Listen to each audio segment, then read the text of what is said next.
नमस्कार। आप सभी का आप सभी के अपने चैनल जय गुरुदेव उत्तराखंड पर एक बार फिर से बहुत बहुत स्वागत है। कामना करते हैं कि आप और आपके परिजन सभी स्वस्थ होंगे। इसी कामना के साथ बढ़ते हैं आज के इस अद्भुत क्रमांक की ओर। जैसा कि आप सभी को विदित है कि बहुत शीघ्र महाशिवरात्रि का अद्भुत पर्व आने वाला है और आज के इस क्रमांक के अंतर्गत हम आपके लिए लाए हैं 4 ऐसे दिव्य उपाय जो कि महाशिवरात्रि को यदि कोई भी साधक करता है तो उसके जीवन में सुख समृद्धि तो बनी ही रहती है और साथ साथ में भोलेनाथ जी की अद्भुत कृपा उसके जीवन में परस्पर बरसती है। तो आइए क्रमबद्ध तरीके से बात कर लेते हैं आज के इन 4 मुख्य उपायों के विषय में और जान लेते हैं इनके लाभ, जिससे आप अपने जीवन में लाभान्वित हो सकते हैं। महाशिवरात्रि का जो पर्व है ये इतना अद्भुत है कि जो भी साधक महाशिवरात्रि के दिन भोलेनाथ जी को प्रसन्न कर लेता है तो उसके जीवन में आजीवन उसे विभिन्न प्रकार के सुखों से भोलेनाथ जी की अद्भुत कृपा प्राप्त होती है। पौराणिक मान्यता के अनुसार जो व्यक्ति वर्ष भर कोई व्रत उपवास नहीं रखता और वह मात्र महाशिवरात्रि का व्रत रखता है तो उसे पूरे वर्ष कई व्रतों का पुण्य प्राप्त होता है। तो सबसे पहले बात कर लेते हैं उस पहले उपाय की जो कि बहुत सरल है।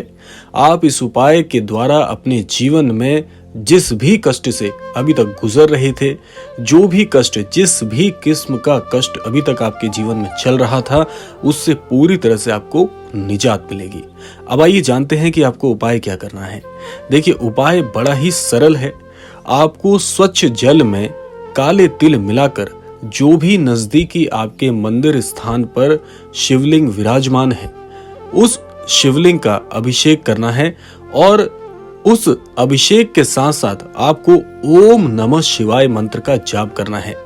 इससे आपको क्या लाभ मिलेगा? देखिए, सबसे पहला लाभ तो यह है कि जैसे कि आप जानते हैं कि भोलेनाथ जी बड़े ही भोले हैं। जिस भी अनन्य भक्त पर भोलेनाथ जी की कृपा हो जाती है तो जो भाग्य में नहीं भी लिखा है वो सब कुछ आपको बड़ी सरलता से प्राप्त हो जाता है। तो इतना सरल उपाय तो कोई भी साधक कर सकता है। पुनः मैं आपको बता देता हूँ, स्वच्छ जल में काले तिलों को मिलाकर आपके नजदीकी शिव मंदिर में, जहां पर भी भोलेनाथ जी का शिवलिंग विराजमान है, वहां पर शिवलिंग को इस जल से अभिषेक करना है और ओम नमः शिवाय का जाप आपको प्रत्येक जलाभिषेक के दौरान करना है। और ये आप कितने भी क्रम में कर सकते हैं। मुख्यतः यदि 21 लोटे जल आप इस काले तिल के मिश्रण से भोलेनाथ जी को यदि चढ़ाते हैं तो बहुत ही अद्भुत लाभ आपके जीवन में आपको मिलता है। अब इसके लाभ जान लेते हैं। जो इसका सबसे मुख्य लाभ है वो आपको क्या मिलेगा वह आप ध्यान से सुन लीजिएगा। जो भी अनन्य साधक ये उपाय करता है उसके जीवन के जो भी कष्ट चल रहे होते हैं, एक तो उन सारे कष्टों से आपको मुक्ति मिलती है, दूसरा आपके लिए भाग्योदय के मार्ग प्रशस्त हो जाते हैं। और इसके साथ साथ आप एक कार्य और कर सकते हैं कि महाशिवरात्रि पर्व से ही आप यदि अभी तक भोलेनाथ जी को प्रतिदिन जल नहीं चढ़ाते हैं और जो लोग ये चाहते हैं कि हम भोलेनाथ जी को जल प्रतिदिन चढ़ाएं, आज के यानी कि इस महाशिवरात्रि के महापर्व से आप ये नियम अपने जीवन में शामिल कर सकते हैं। और यदि प्रतिदिन आप इस कार्य को करने में पूरी तरह से सक्षम हो जाते हैं तो आप पाएंगे कि भोलेनाथ जी की अद्भुत कृपा आपके जीवन को बहुत ही कृतार्थ कर देगी। तो ये था पहला सरल उपाय। आइए बात कर लेते हैं दूसरे उस सरल से उपाय की जिससे कि आप भोलेनाथ जी की अद्भुत कृपा को जीवन में आकर्षित कर सकते हैं। दूसरा जो उपाय है वो भी बहुत सरल है। जिन भी लोगों के जीवन में ऐसे कष्ट चल रहे थे जैसे कि बहुत सा कर्ज आपके ऊपर हो गया है, बहुत प्रयास करने के बाद भी आपके जीवन से कर्ज की स्थिति दूर नहीं हो रही है, दिन प्रतिदिन आपका जीवन बहुत कष्टमय हो गया है, तो ऐसे अनन्य साधक को महाशिवरात्रि के दिन इस दूसरे उपाय से बहुत सहायता मिल सकती है। आइए बात करते हैं उपाय क्या है। उपाय बहुत सरल है। महाशिवरात्रि के दिन आपको आटे से 11 शिवलिंग बनाने हैं। बहुत सरल उपाय है, ये कोई भी साधक कर सकता है।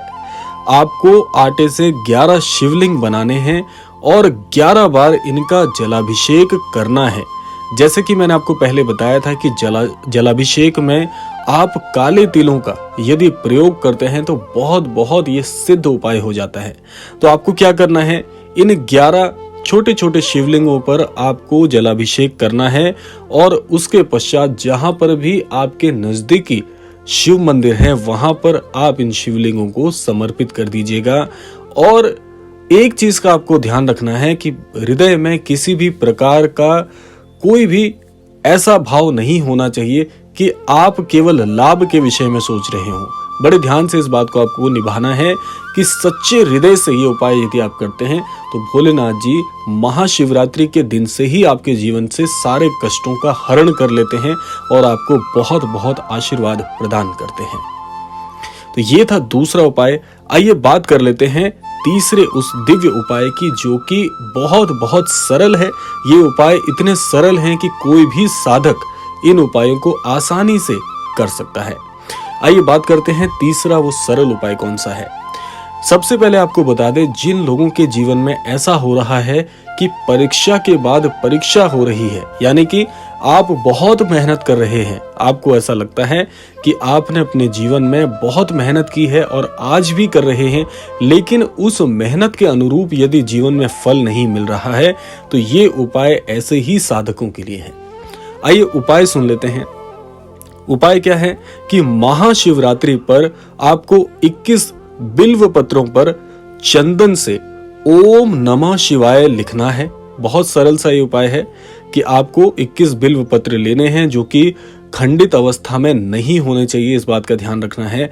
इन 21 बिल्व पत्रों पर चंदन से ओम नमः शिवाय लिखना है और लिखे हुए इन बिल्व पत्रों को आप नजदीकी जो भी शिव मंदिर हैं, जहां पर भी शिवलिंग विराजमान है, वहां पर आपको ओम नमः शिवाय बोलकर 21 बिल्व पत्रों को चढ़ाना है। इससे आपको क्या लाभ मिलेगा कि एक तो आपके मन में जो भी इच्छाएं हैं, जो भी हर व्यक्ति के मन में मनोकामनाएं होती हैं, उन मनोकामनाओं को बल मिलता है और आपकी मनोकामनाएं बहुत बहुत शीघ्र पूरी हो जाती हैं। और अब तक आपकी मेहनत का जो फल आपको अपनी मेहनत के अनुरूप नहीं मिल रहा था, उसमें बहुत लाभ होता है।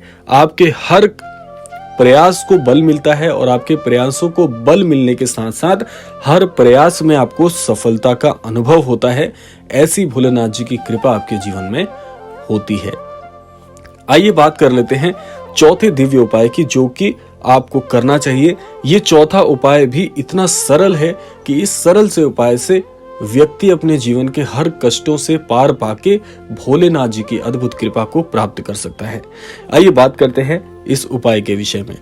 ये उपाय क्या है कि जहां पर भी आपके नजदीकी शिव मंदिर हैं, वहां पर जैसे कि आप जलाभिषेक करते हैं तो जलाभिषेक की ये विधि आपको अपनानी है। इस विधि में आपको क्या करना है, आपको एक तांबे के लोटे में स्वच्छ जल को भरना है। उस स्वच्छ जल में आपको दूध, जो कि गाय का दूध होना चाहिए, गाय का दूध अवश्य आपको मिलाना चाहिए उस जल में। इसके अलावा शहद का प्रयोग आप कर सकते हैं और घी का प्रयोग आप कर सकते हैं।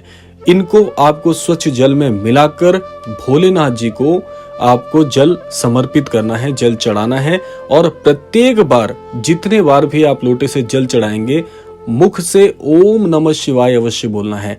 इस प्रकार से जब आप जलाभिषेक श्री भोलेनाथ जी को करते हैं तो आप पाएंगे कि बहुत ही शीघ्र आपकी हर मनोकामना को पूरी भोलेनाथ जी बड़ी सरलता से कराते हैं। और साथ साथ में जिन लोगों का भाग्य साथ नहीं देता, ऐसे लोगों के लिए ये उपाय बहुत ही रामबाण है। इस उपाय से बहुत शीघ्रता से आप देखेंगे कि आपका भाग्य बहुत ही सटीक और बहुत ही समय अनुकूल होकर आपको सफलता दिलाने में पूरी तरह से सक्षम हो जाएगा। भाग्य का 100% साथ आपको इस दिव्य उपाय से मिलता है। तो ये था महाशिवरात्रि के, ये था आज का क्रमांक जो कि महाशिवरात्रि के लिए समर्पित है। और जिन भी लोगों को जीवन में कष्ट चल रहे हैं, वह इन आसान से उपायों को जीवन में अपनाकर आसानी से सफलता को प्राप्त कर सकते हैं। आशा करते हैं क्रमांक आप सभी के लिए बहुत ही अद्भुत रहेगा। इसी कामना के साथ विदा लेने का समय भी आ गया है। विदा लेने से पूर्व समय है प्रार्थना का। यही प्रार्थना करना चाहेंगे कि श्री महाराज जी और श्री भोलेनाथ जी की अद्भुत कृपा से आप सभी को सन्मति और सद्बुद्धि की प्राप्ति हो और इस संपूर्ण सृष्टि का, इस संपूर्ण लोक का कल्याण हो। इसी कामना के साथ विदा लेते हैं, मिलते हैं अगले क्रमांक में। तब तक के लिए जय श्री राम, जय गुरुदेव, जय उत्तराखंड।